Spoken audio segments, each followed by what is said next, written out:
winding up as in he didn't see any future for the UNP at all. No, he said consider the option of winding it up. He also said that, there needs to be a change in the leadership. Now you're saying that, he is a good leader. So Mr. Vikramasinghe has been the leader for 26 years. So nobody's disputing that it's a long period.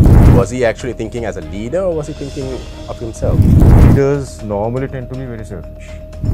Do you see yourself taking over the leadership of the UNP soon? Just waiting for an opportunity to come up again. I feel the next election will be a very revolutionary election in every sense of the word. During the political crisis, the UNP took to the streets and protested.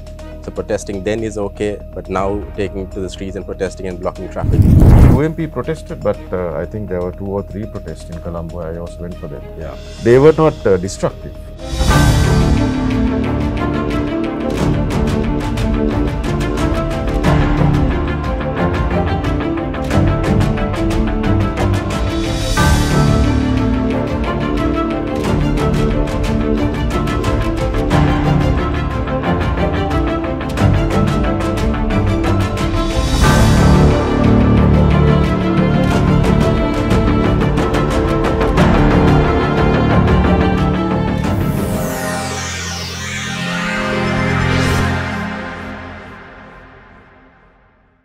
Hello and welcome to another episode of On Fire here on Daily Mirror. I'm Easwaran, Rutnam.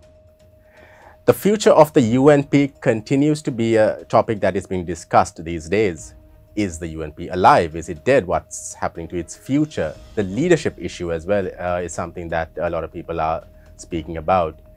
With me on the program today is a senior UNP member, former member of parliament, Navin Dissanayake. Welcome to the program. Thank you, Easwaran. Really appreciate it. So, you were not very active in politics since the last election. We see more of you on TikTok, of course, than on the political arena. What has Navin Dissanayake been up to these days? Well, after the last election in 2020, as you know, the UNP got completely wiped out. So we also had a lot of soul searching to do about, like you mentioned, the party's future, whether we are going to be in the party. Believe it or not, there were several discussions in the current president's house about winding up the party. Okay. Right. So he actually came up with it, whether the party is going to be relevant or not. But so winding up as in he didn't see any future for the UNP at all? No, he said consider the option of winding it up. Okay. So, but we had some feel for the party. And also the statistics itself, although the SJB got 55 seats, there was a vast amount of UNPers who did not vote, right? Who did not go to the polling booth. So I was firmly of the view that we can get those UNPers back into the fold. And that has always been my thinking. Now, whether practically or doing that or not, I do not know. I can tell you from my district, the Nureli district, which I'm still the district leader, that personally, and I'm telling this totally honestly, that I found a lot of enthusiasm, a lot of interest, a lot of vibrancy among UNPs this time, and I was able to get a very good list to come for the Nureli Municipal Council and Pradesh Sabhas. We teamed up with Mr. Tondaman, and I was pleasantly surprised by the easy run I had in gathering candidates. So, in fact, I was in Nureli last week also, and I was just looking at things very critically, because my training as a lawyer is to look at things critically. And we had 13 seats last time. My team was very confident of getting at least 6 seats this time. So with other alliances and all that, we were sure of forming the council. So I think, UNP has a future. How that future is going to be formulated is left to be seen. We have a huge asset in the presidency being with the UNP, and that is something that our opponents did not see, that they did not strategize. And it is proving to be a thorn on their sides. because the current president is a very good operator. He's a very good strategist. He may have his faults, but he's an experienced leader. So I feel that despite all the criticism that people make of him, and I have to be frank with you that I was also inside the party, I was a critic. Yeah, exactly. I remember at one of the press conferences, after the election with Arjun Ranatungi, in that joint press con, you also said that, there needs to be a change in the leadership. Now you're saying that, he is a good leader. But then isn't he the main reason why the party has fallen apart? Well, I can answer it like this. I think in your organization or any other organization that wants to grow and that wants to be vibrant, it is not for the UNP, but in general principles, leaders change, and there is a system within the organization to see that happens. Now, the Chinese Communist Party, they had a rule where the president is elected and he stays for 2 terms, and then after 12 years he is replaced by somebody else. So they have this thing called internal democracy within the CCP. So like that, now in our presidential system, you can run for 2 terms. So Mr. Wickramasinghe has been the leader for 26 years. So nobody's disputing that it's a long period. But you have to also have replacements coming up in the system. So I think, as far as he is concerned, and from his point of view, during the last government, he did, I saw several people coming to your program and other programs and saying he did not bring up people like Lalit and Gamini and Premadas and all that. But surprisingly, in the last cabinet, he did bring up young leaders. He gave up Akilera cabinet slot, gave Sagala cabinet slot, me a cabinet slot. Then Sajid Premadas got another plum ministries that he wanted. And Haren Fernando was given a cabinet slot. So these 5 people were given big breaks. And even a person like Duan was given non-cabinet Ministry of Defense, which is a big responsibility.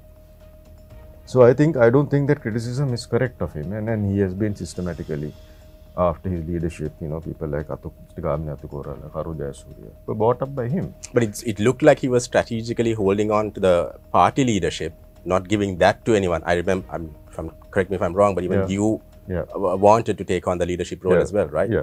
So don't you think that also, it's time that also changes? Well, I have been thinking about that angle also, and especially after he became the president. And there is a saying called, does the means justify the ends? So if he had that inner feeling that he was going to be the president someday, wasn't it justifiable for him to hold on like this, go into parliament, and then he got lucky. So luck, not only luck,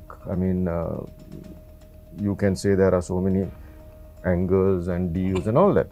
But when he went to meet the president that day, that fateful night, and when the president offered the prime ministership to him, I know he did not expect that. So within a matter of minutes, he decided. And I think when you're a leader... Did he consult the party? No, he didn't. He didn't. But it came suddenly to him. So when you're a leader, I think when opportunities come, you have to grab it. And certainly I remember when my father was alive, he got the opportunity to go back to the UNP. Most of the people, including Premachandra, in the UNF were against it. But he stuck to his guns and said, my future is the UNP and I'm going to go back. And then the others followed him.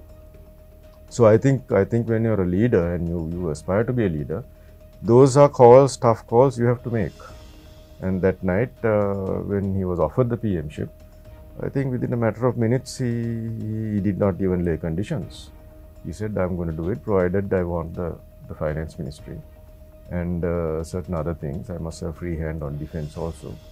And then he decided to take it. But was he actually thinking as a leader, or was he thinking of himself? Well, again, another philosophical question, I think. Leaders normally tend to be very selfish. If you look at history, they're extremely selfish individuals. I'm not telling this over Yeah. Mr. Wickramasinghe, but generally leaders are self-motivated by their ego, by their sense of history, where they want to be seen in history. And I actually, since you asked this, I'm telling this to you, it's a bit of a secret. In March of last year, when the party was in a bit of a limbo and we were all wondering what's happening, I got up in the working committee and I spoke in English.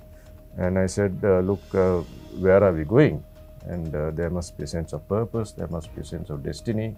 And how do you want to be remembered as a leader? How is, when the history of this country is going to be written, how are you going to be remembered as a leader? And I thought I made my point very clear. But then a matter of months later, he was the president. So I think, life is all about, got to do with fate, got to do with luck, getting opportunities. Do you think that the opportunity that he took to be prime minister was the right move at that point? Definitely. I would have done it. I mean, politics is about power and about retention of power. But despite having to team up with someone the likes of Mahinda Rajapaksa. Well, that is unpalatable. But in the context of where the country was, maybe he as an individual felt a sense of destiny, of history giving him a chance to prove himself. And to be fair by him, he never had full power in his career. Always been the prime minister under presidents. And apart from that short stint with D.V. Wijetunga, Chandrika undermined him. And then we know the sad episode with Maithripala. So, I think he has a chance to really prove himself. And time will tell whether he is successful or not. I have a feeling, honestly, that history will be favorable to him. Don't you feel, because this is a popular opinion these days, that the SLPP is using Ranil Wickramasinghe for their own survival, especially after all the protests, the Aragale and so on? Normally, in my experience with Mr. Wickramasinghe, nobody can use him. It's the other way around normally. So he's using them for his normally a person feels that they're using him, but in a very subtle way, he's using you. But is he continuing with the UNP policies? Do you see a deviation from the historical policies that the UNP has been following? I am in the UNP now because more than the personalities, I believe in the UNP policies.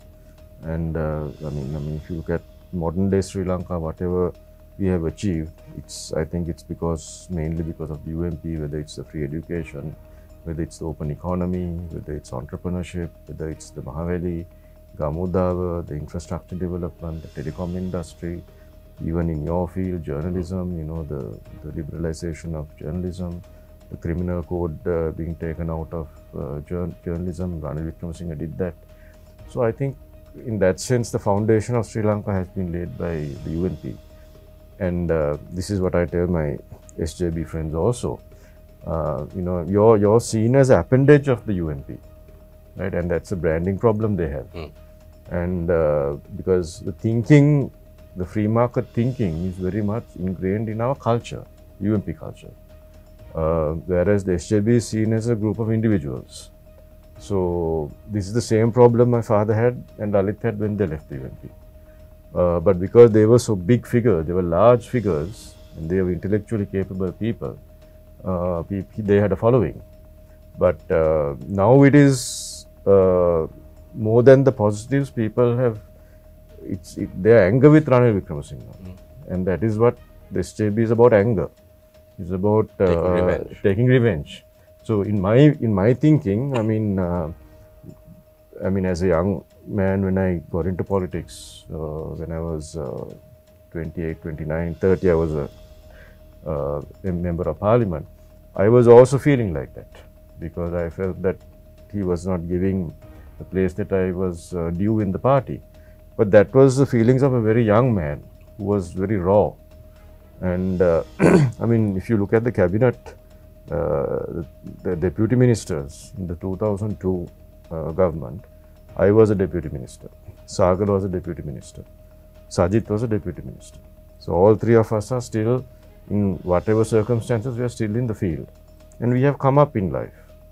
through various experiences, I mean, we grow as human beings, you grow as a human being, you mature as a human being. So, right now I feel that in the context of politics, you have to be positive about things and then look at things positively.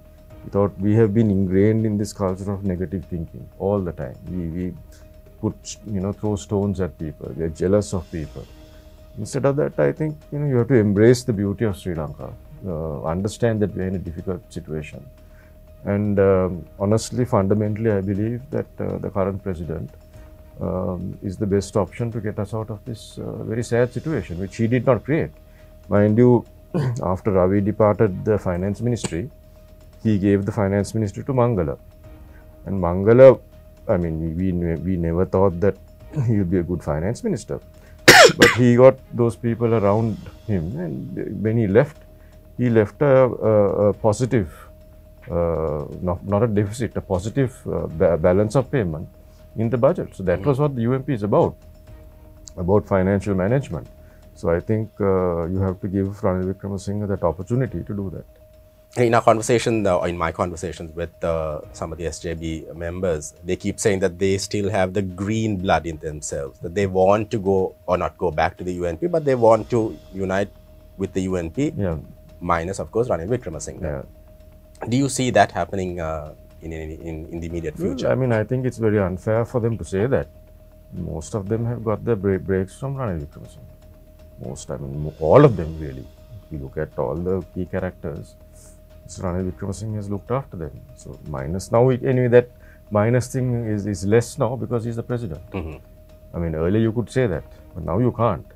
So I think if amalgamation of both parties are possible, I think the constitution itself, Sri Lanka constitution itself provides that, and it can be done. Do you see yourself taking over the leadership of the UNP soon? Again, I have to answer that in a very philosophical manner, because I grew up in an environment where I saw leaders up close, starting from Jayawardena, and then going on to my father and Lalit, who were very ambitious.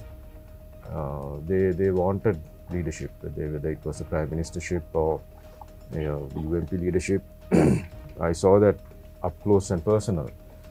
When you look at the structure of leadership, my reading of historical figures, normally, I mean, those historical figures have come up to leadership by not going after positions. They have marked their time, they have proven their ability, and they have proven their integrity and their vision, and then, chances have then come up. So, if you look at the UNP's deputy leaders or assistant leaders, doesn't mean that you can be the UMP leader.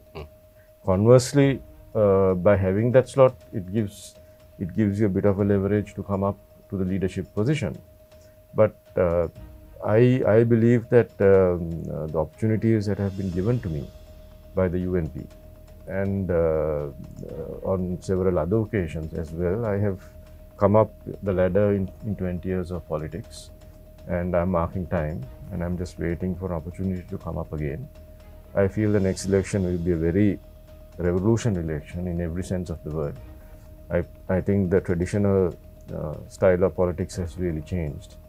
I think there will be a like a breakup of political parties, ideologies, principles. Nobody might get a majority, but there will be like 30 member blocks into 5 or whatever, I don't know.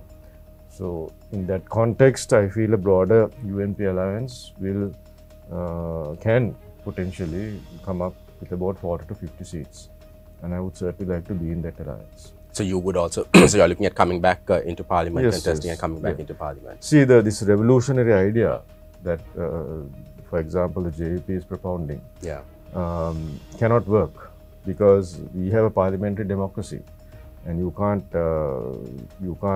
disband parliament. The people's will is a parliament. So you can say the Sivisipa Hamepa and all that, that kind of slogans. But ultimately, it's the people who will decide on the future of this country. So, for us, it was very painful when the Rajapaksas came back. We worked against it.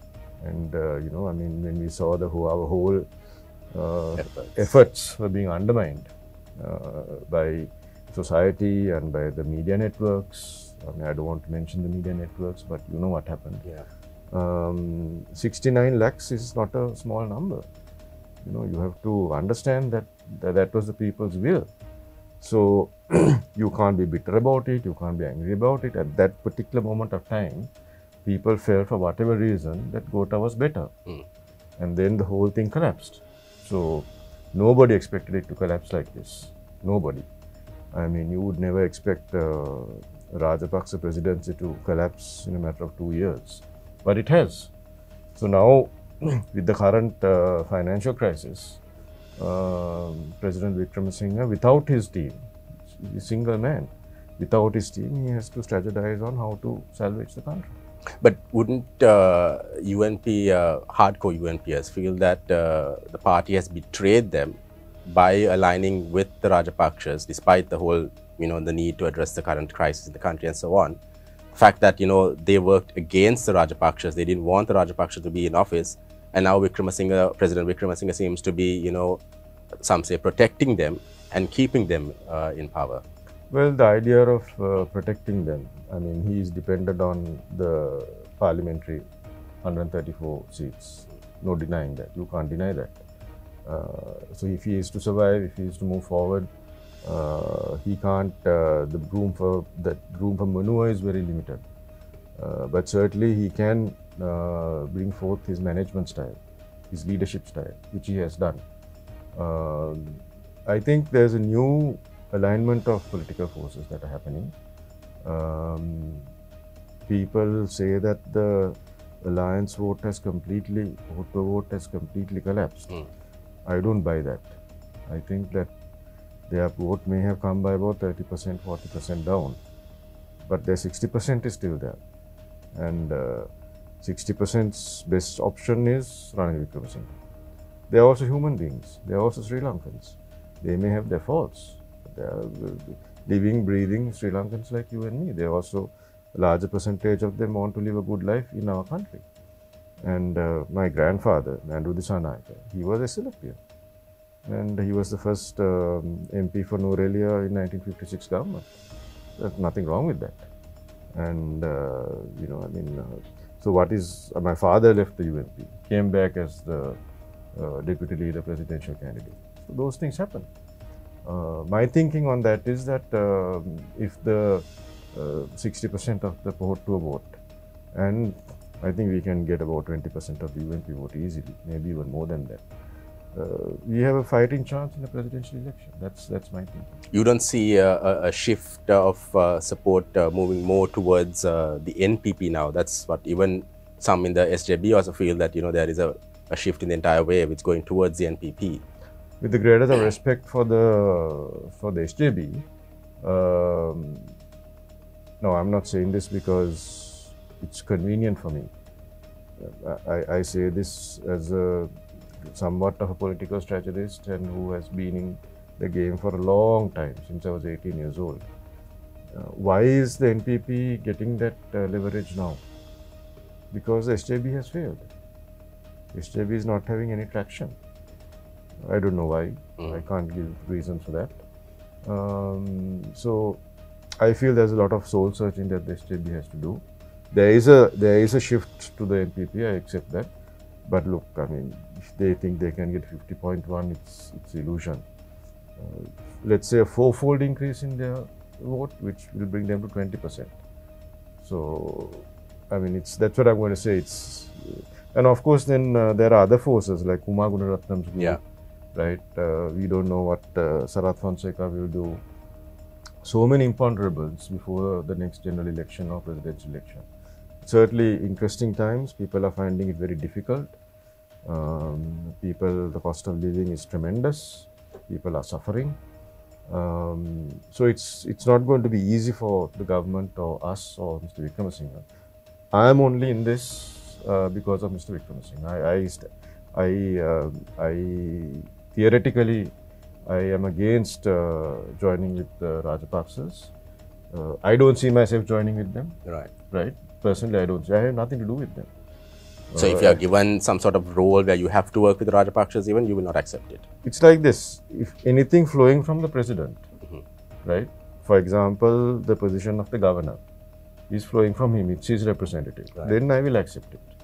But I'm not going to serve the Rajapaksa interests by taking that position. I will carry out the policies and the vision of the president as the governor.